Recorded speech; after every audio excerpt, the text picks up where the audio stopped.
来继续来看，台中有一个国小5年的小女童，现在都感觉讲这个肩胛无舒适，腰酸背痛。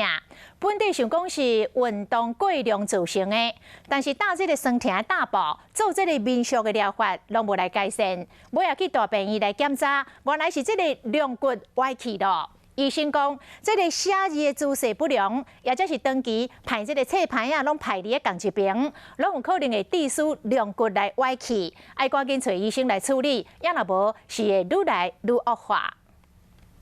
小学5年的查某囡仔，规工腰酸背痛，无想到竟然是梁骨歪去。他就觉得说，为什么这么小的孩子，怎么有一些腰酸背痛问题？后来去照片子才知道，说骨头的结构不是正的。还有一位13岁高中生嘛是梁骨歪去，电光片的梁骨会使看出是 S 型，嘛会使看到伊的肩胛头一边悬一边低。左侧的骨盆比较高。